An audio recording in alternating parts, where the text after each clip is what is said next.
The forms caught fire before the stamp touched paper. Kieran didn't flinch. The dragon beside him watched with a lazy gold eye. Chains hummed. Heat licked the counter like a cat. The clerk sighed, slid over a sand tray, and spoke through smoke. Name and declared value? Kieran's training echoed. Never ask a dragon's true name. Never price what breathes fire. The signs on the wall agreed. No true names. No blood on counters. No unsealed steel, he swallowed. Registered alias, Ember Consignment 17? He held up the collar tag. The metal was black, etched with ministry runes and a tiny chip that ticked like a heartbeat. His heartbeat. The dragon's breath warmed his ear. They gave me a number? Her voice was a crackling hearth. Older than the station. Insulting. Regulation, Kieran said. His mouth felt dry as ash. He'd escorted smugglers, ghosts, and a crate of very angry seeds. But never a dragon. Never this close. The paperwork kept trying to burn itself alive. He kept pressing it flat with a wet stamp pad. The line behind them coughed. A troll posted in the corner checked his watch. A crate of bottled lightning waned. The customs hall was big but felt smaller when a dragon was in it. The clerk, a thin woman with iron-gray hair and a pin that said "Be kind or leave," peered over her glasses. Her left forearm showed an old scar loops of melted script. Not random. Older law. Older fire, alias noted, she said. Declared value? Kieran knew that part, too. You had to list value for duty. Not in coins. In cost, in blood. In favor, in years. Dragons paid in strange units. If the value was false, the ledger would spit it back and bite the liar. He took a breath. Transit purpose, cultural exchange. Value, one royal pardon. That was what the ministry said to write. He had copied it 3 times. He had underlined it. He had believed none of it. The dragon chuckled, embers on her tongue. Tell her the price they hid in your pocket? My pocket? He looked down. The inner seam of his jacket was stitched in red. He thought it a repair. He touched it, hot. He hissed and jerked his hand away. The thread glowed. A pattern flared 3 circles, one broken. It matched the mark on the collar. It matched the faint birth scar under his ribs he never talked about. The clerk's eyes were steady. Name, she repeated, the same bored tone, but her gaze had sharpened to a point. And declared value. For the record? Speak true, or the ledger eats your handwriting. Kieran felt the dragon watching him. Felt the room listening. Felt the collar hum like a hive.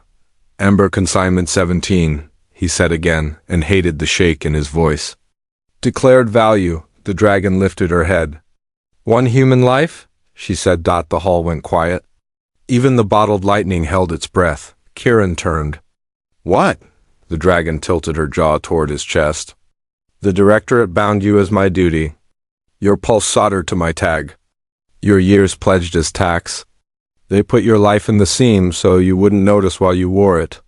No, he felt it then, the small, steady tug under his ribs that matched the collar's tick. No, because he had studied the rules. He knew the tricks. He had checked his papers. He had signed nothing except he had. Day 1, small font, oath of service.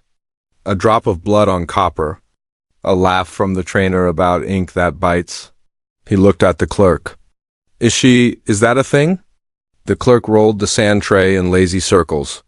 The grains formed letters, then shifted back to dunes. Everything is a thing in here. She tapped the ledger's iron spine. I measure. I don't argue. Kieran's throat closed. So I'm collateral? The dragon's wing brushed his back, light as wind, protective. He hadn't expected that. He had expected hunger or pride or fire. Not that, not collateral, she said. Declared treasure. If you accept what? Your true name, the clerk said. For valuation. She flipped a sheet with tongs. The top page showed his signature. Under it, his blood made a thin red tree. Roots reached up and spelled letters he didn't recognize, but somehow did. Old syllables, smoky and sharp. They made his jaw ache to say them. Kieran swallowed. If I speak it, what changes? Everything, the dragon murmured. You stop being their lock. You become my receipt. The alarm started then. A needle keen. Boots on tile? The directorate seal flashed on the far door's cold iron, thorns, the kind of law that preferred cages to scales. Captain Vexa strode in with a spear that hated heat. Her gaze found Kieran like a hook. There you are, she said. Step away from the creature. Seize the asset. Asset, Kieran laughed, a broken sound. The dragon moved without moving. Her chain shifted, a ring of sound like bells under a volcano. Heat stroked the air, warm but not burning. A shield, for him. The clerk didn't rise. She dipped her pen in black fire. We're mid-declaration, she said. Interference voids guarantees. Captain Vexa smiled without humor. We wrote the guarantees. The clerk looked bored again. No, you edited them. She turned back to Kieran. Child, say it. The ledger will weigh. If false, it bites you. If true, duty transfers. Kieran's mouth was sand. But the lullaby from his foster aunt smoked up through years and dust. Ash to ash? Ember to name.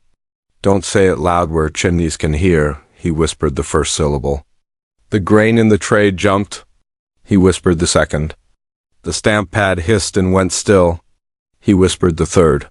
And pain like a bright thread pulled from his lungs to the collar to the dragon's heart. The chain snapped. It didn't fall.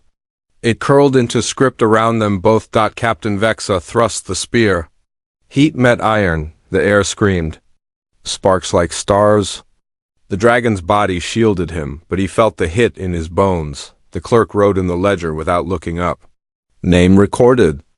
Value accepted. Her voice was flat, almost kind. Payment due, 1 human life. Will you pay it to the dragon who declared you? Or to the directorate who would spend you?